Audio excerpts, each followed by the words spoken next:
El Señor le bendiga ricamente. Una vez más te damos la bienvenida a tu canal, Iglesia Bíblica Promesa Divina. Pues en esta ocasión queremos invitarte a la enseñanza, a la predicación que lleva como título La oración en tiempos de crisis y en tiempos difíciles. Está situada en Lucas capítulo 22 del versículo 39 en adelante. No olvides darle like a nuestro canal Iglesia Bíblica Promesas Divinas. Desde aquí, desde Panamá, puente y corazón del universo, y de bendición a todas las naciones. El Señor te bendiga. Un saludo a todos los hermanos que nos están viendo a través del canal de YouTube. Ya he recibido bastante saludos, bendiciones desde muchos lugares del mundo. Queremos ser ese instrumento, esta iglesia, estos hermanos, queremos ser ese instrumento de bendición para usted. No olvide darle like al canal Promesas Divinas de aquí, de Panamá, América Central, puente y corazón de bendición a las naciones. Así que damos gracias al Señor en esta hora, una bendición una vez más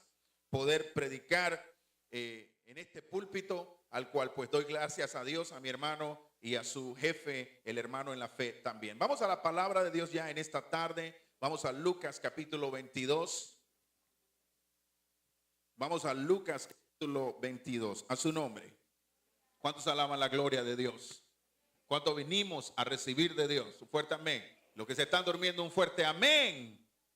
Gloria al Señor. Hay poder en la sangre de Cristo. Lucas capítulo 22. Vamos a enseñar el tiempo ya que nos queda en esta tarde, pues para dar gloria al Señor. ¿Tiene la palabra? ¿Sí? Lucas 22. Un saludo a mi querida hermana Ismenia. Gusto volver a ver formalmente y en persona y a todo color. Feliz año nuevo. Desde aquí, desde el púlpito 747. Hay poder en Jesús. ¿Lo tiene? ¿Sí? Amén. Lucas capítulo 22. Evangelio San Lucas, el médico, dice de la siguiente manera. Y saliendo se fue como solía, es decir, como qué, como acostumbraba. Dice aquí la palabra, al monte de los olivos, y sus discípulos también le siguieron. ¿Qué características tienen los discípulos, iglesia? Lucas 22, 39 al 46. Ya me pasó lo mismo de la otra vez. ¿O será que hice unos frijoles ahí que se llama Rashma Punjabi? Busque la receta. Y estoy pensando en esos frijoles posiblemente. ¡Ay, qué carnal, pastor! ¿Por qué no? Pero primero se hace lo de Dios. Lucas 22, del 39 al 46. Repito, Lucas 22, del 39 al 46. A su nombre. ¿Cuántos están acá en esta hora? Bien, dice el versículo 39. Y saliendo, se fue como solía, es decir, como acostumbraba, al monte de los olivos. Es decir, él tenía ese lugar exclusivo. Dentro del monte de los olivos había un lugar que se llamaba Getsemaní, que en pocas palabras o en la traducción es el lugar del aceite. Monte de los olivos, Getsemaní, el lugar del aceite. El aceite es figura de ¿qué? Del Espíritu Santo.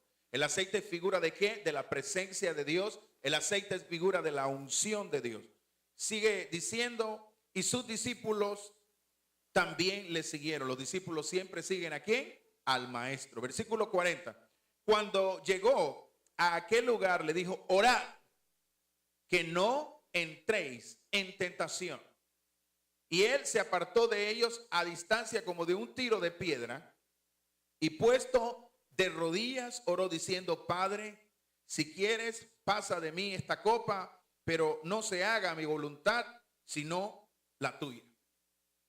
Y se le apareció un ángel del cielo, ¿para qué? Para fortalecerle. Dígale al que está a su lado, siempre habrá un ángel que Dios mandará para que te fortalezca.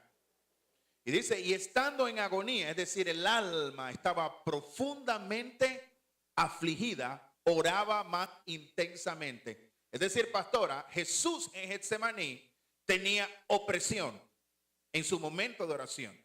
Así que cuando nosotros tenemos opresión en algún momento de nuestra vida, nosotros debemos hacer presión, contrapeso. Intensamente dice que oraba, era la contraparte.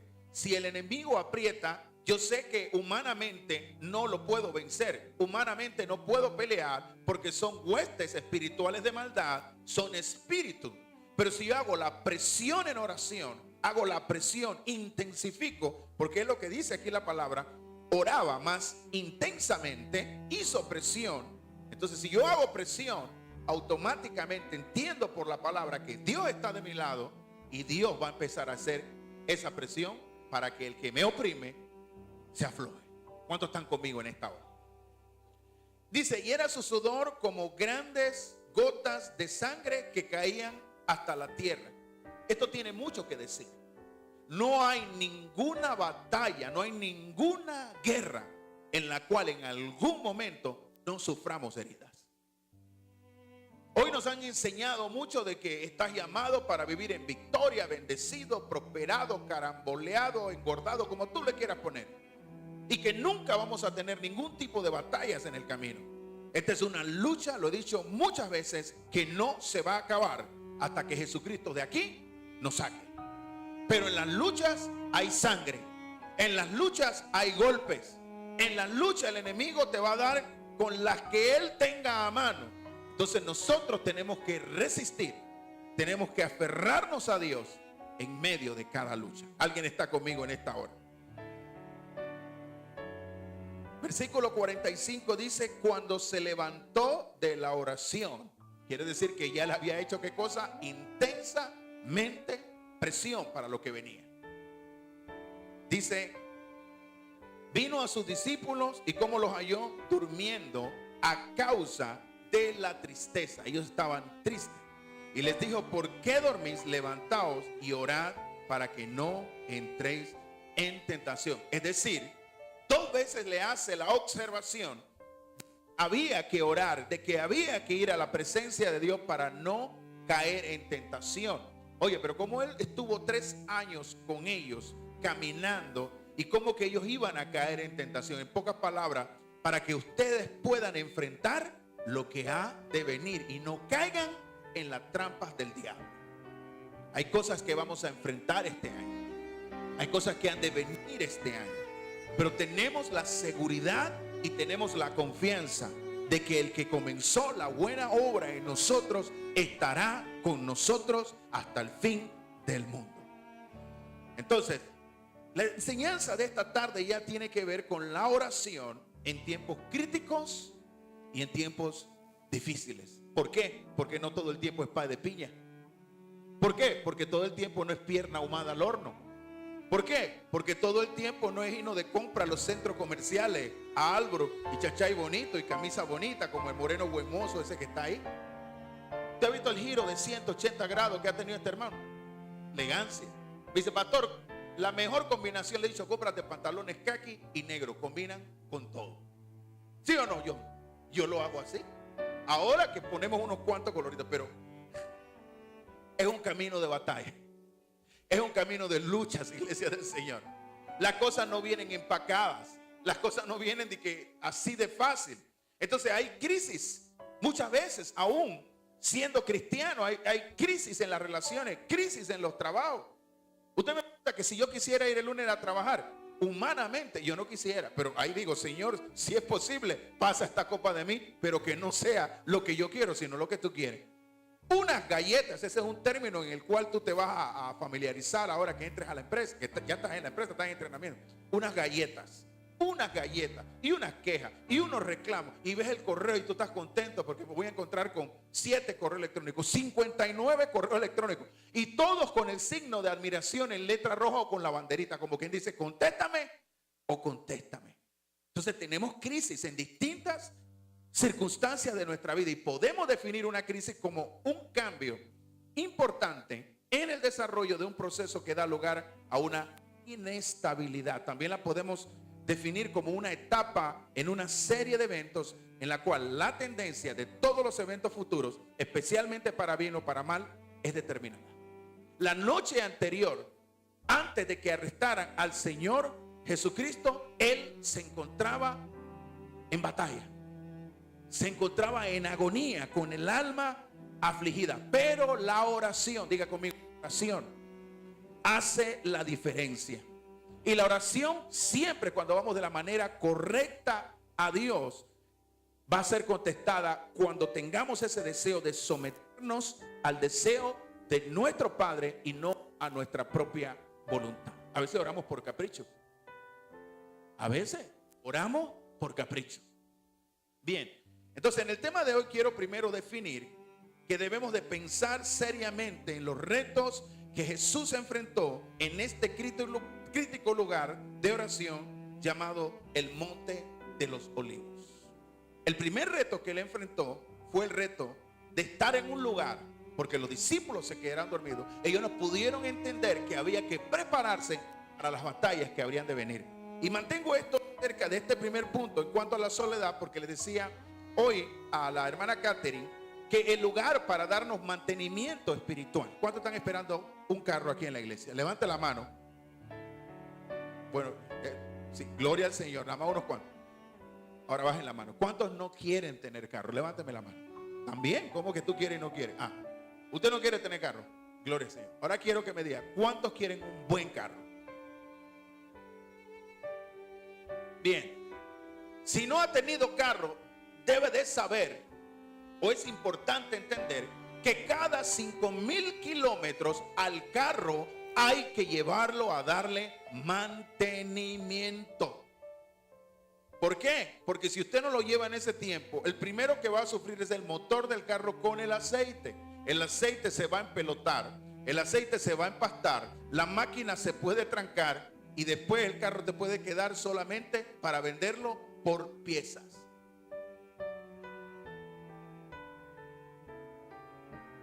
Por eso el carro hay que darle mantenimiento. Cuando venimos y nos congregamos, cuando venimos a nuestro tiempo de reunión en esta casa y en los distintos lugares donde se predica la palabra de Dios, venimos a darle, Hugo, mantenimiento espiritual a nuestras almas. ¿Sí o no? Venimos a darle mantenimiento espiritual. Yo vengo el domingo porque necesito mantenimiento. Yo vengo en los miércoles porque necesito mantenimiento. Yo vengo los viernes porque necesito mantenimiento. Si hay un ayuno, yo vengo porque necesito mantenimiento espiritual. A su nombre.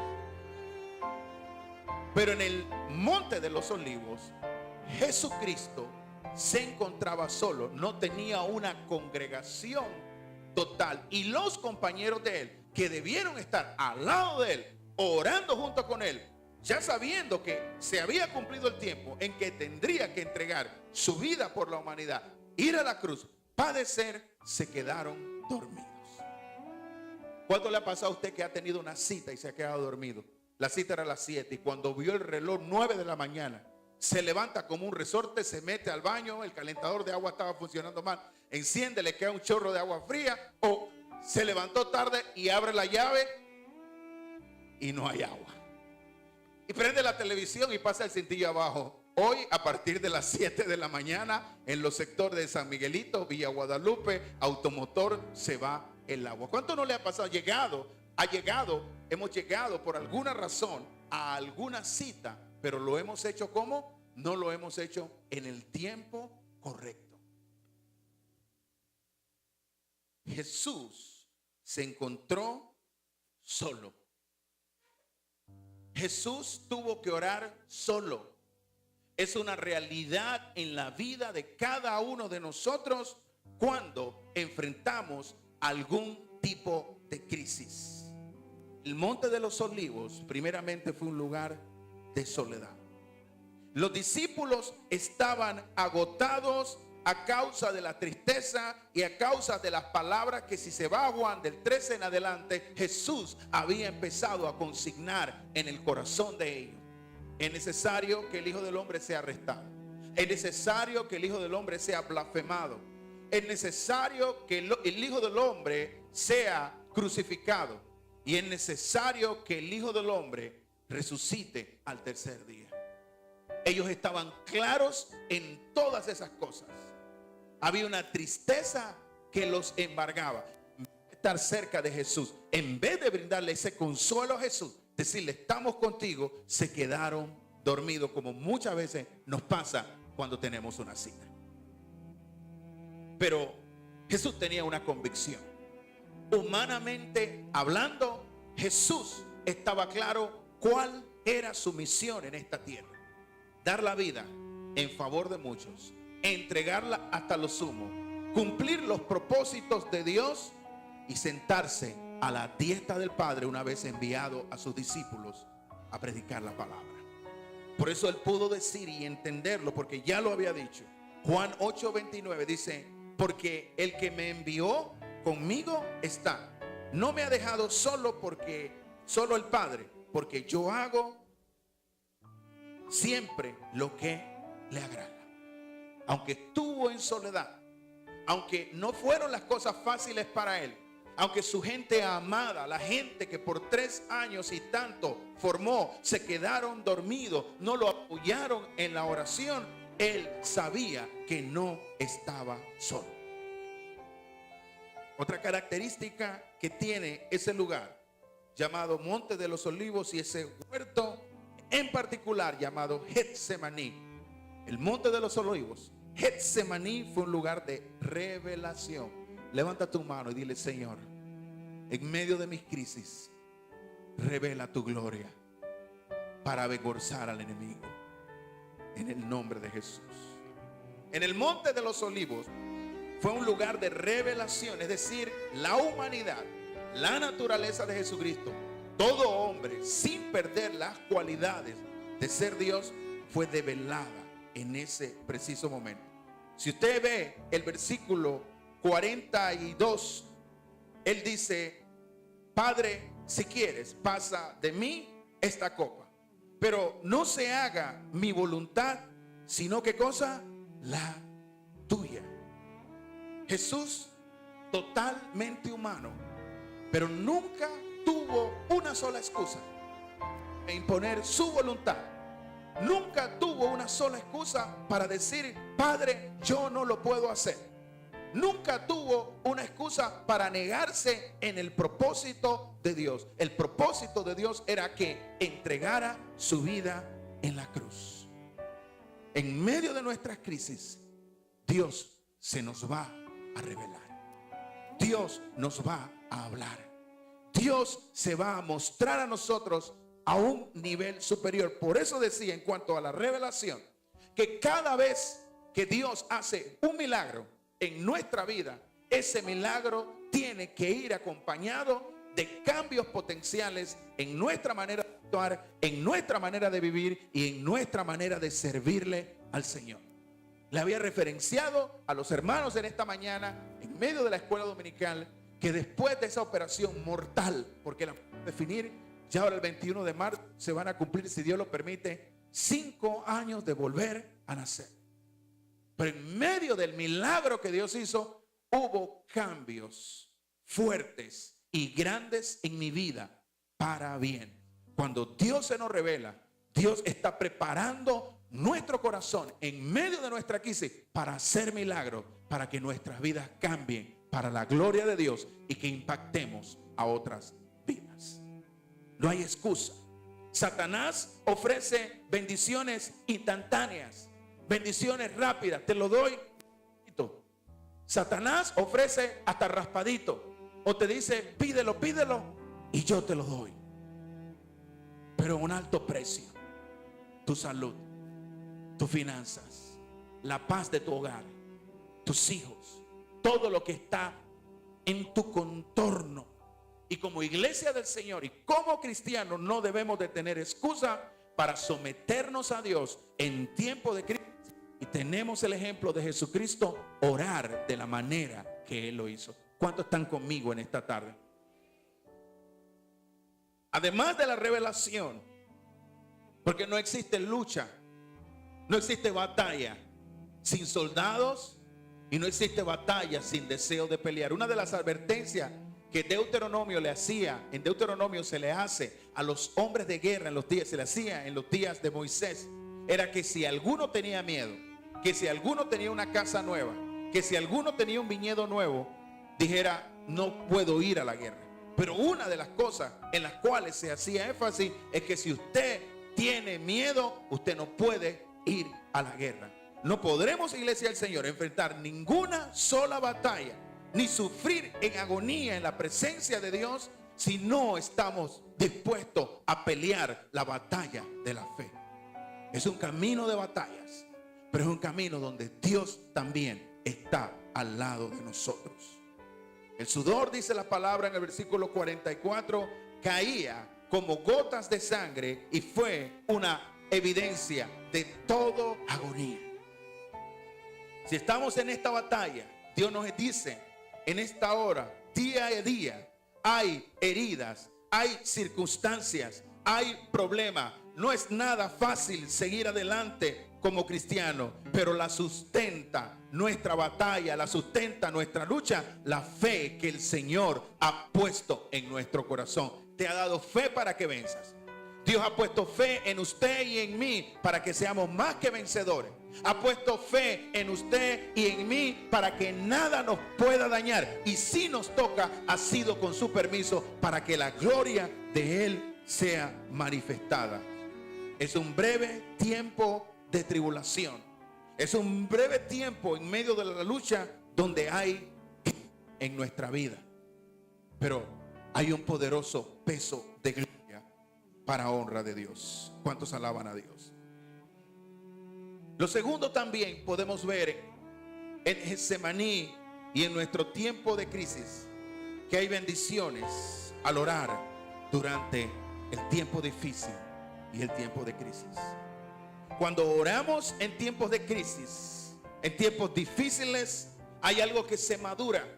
Hay algo que nos lleva a otro nivel con Dios y es una relación más íntima, una relación más particular. ¿Cuál es la razón de intimar, de una relación personal con Dios? Es porque estamos poniendo en Dios toda nuestra confianza, todo nuestro destino y todo lo que somos en Él. Eso madura nuestra relación con Dios. La comunión de Jesús con el Padre fue fuertemente reafirmada cuando Él dice que no se haga mi voluntad, sino que se haga la tuya.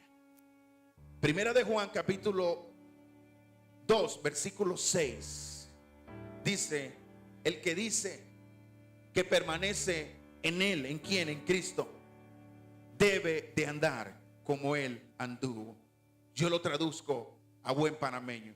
El que dice que es de Dios, el que dice que ama a Dios, no de labios, sino de todo su corazón, debe de andar conectado con el Señor. Porque cuando hay relación personal, hay conexión en todo tiempo. Y cuando oramos también, lo segundo, en medio de crisis, Dios también vigoriza nuestra fe. Nadie que ha orado en un tiempo difícil de su vida, nadie que ha orado con intensidad, haciéndole el contrapeso al enemigo: no te llevas mi familia, no te llevas mis hijos. Mira, tu enfermedad, esa que me quieres plantar, no se va a comer mi carne en el nombre de Jesús. Veré a mis hijos en victoria, veré a mi casa en victoria, veré a mis hermanos en victoria. Cuando hacemos ese contrapeso, iglesia del Señor, salimos fortalecidos con la ayuda de Dios. El versículo 43, si usted lo mira, no se acercó ninguno de sus amigos, ninguno de los discípulos, ni ninguno de los apóstoles.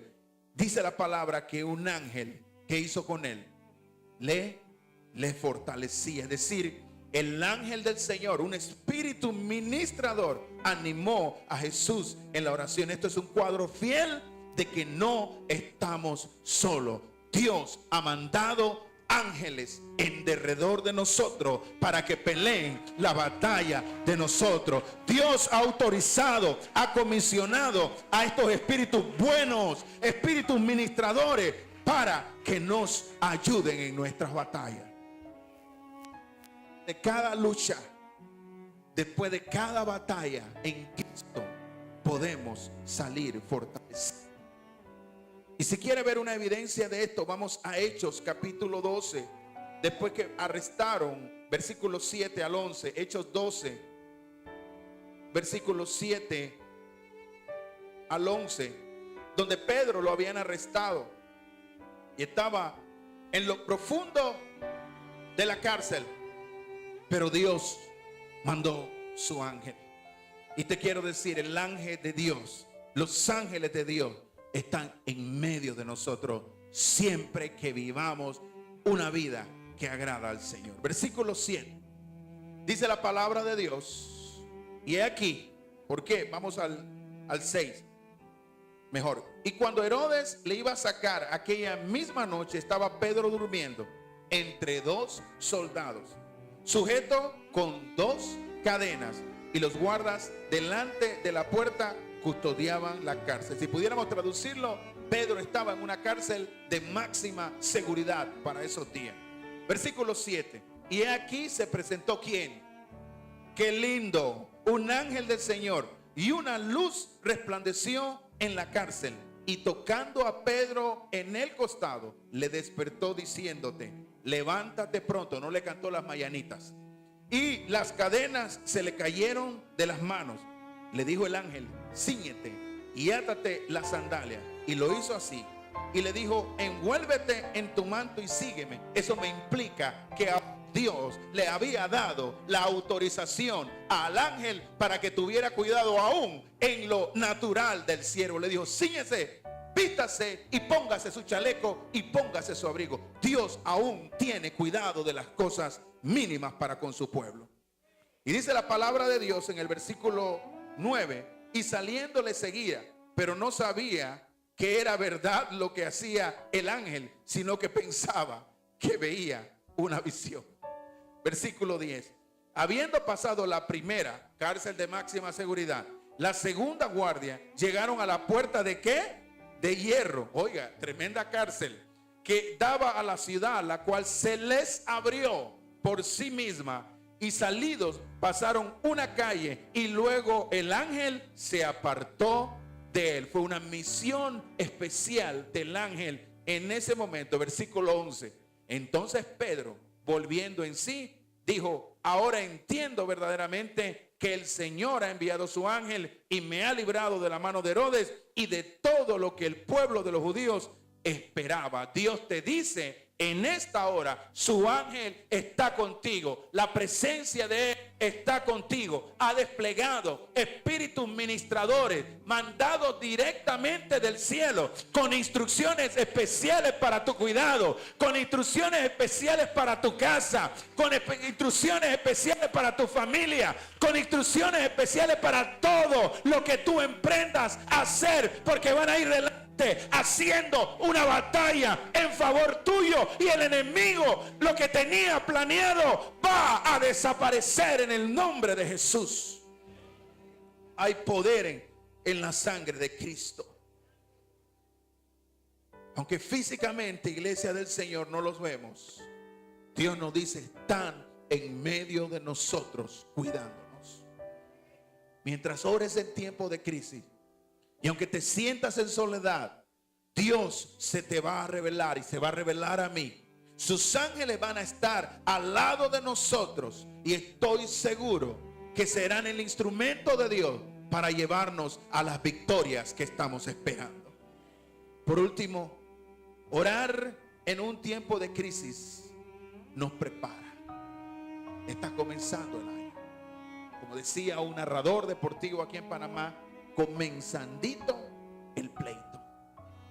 Pero cuando nosotros oramos en medio de nuestra crisis, nos preparamos para enfrentar distintas pruebas. Versículo 46 dice de la siguiente manera: y les dijo, ¿por qué dormís? Levantaos. Mire lo que dice nuevamente: orad para que no entres en tentación. Para enfrentar las pruebas hay que orar. Cuando las cosas no salen bien, hay que orar. Cuando creemos que hay puertas que se nos han cerrado y no veremos respuesta, hay que orar. Cuando las finanzas se aprietan, hay que orar. Cuando no pensamos recibir algo que nos habían prometido y que nos pertenecía genuinamente y alguien lo tiene retenido, hay que orar. Hay que orar para enfrentar las pruebas. Después que Jesús se levantó del del lugar de oración, estaba listo para cumplir la tarea en el Calvario. Santiago nos consigna esto para terminar. Bienaventurado, Santiago 1:12. Bienaventurado el varón que soporta la tentación. Porque cuando haya resistido la prueba, recibirá la corona de vida que Dios ha prometido a los que le aman. En el huerto del Edén, un hombre llamado Adán salió derrotado. En el huerto de Getsemaní, un hombre llamado Jesús, Hijo de Dios, nacido de María la Virgen y sentado a la diestra del Padre, salió en victoria. Y si Él es vencedor, en medio de su crisis, usted y yo somos más que vencedores. ¿Cómo manejar la crisis? Dios te dice hoy domingo, comienza orando. ¿Cómo manejar la crisis? Cuando alcances un punto crítico, un pico en tu vida, toma el tiempo para humillarte ante Dios y abrir tu corazón y decirle: Señor, háblame en esta hora. Cuando hay que manejar una crisis, comienza pidiéndole a Dios: Señor, yo quiero menguar. Arranca de mí todo deseo de hacer mi voluntad y enséñame a aceptar tu voluntad, porque su voluntad siempre es buena, es una gran bendición y no añade tristeza.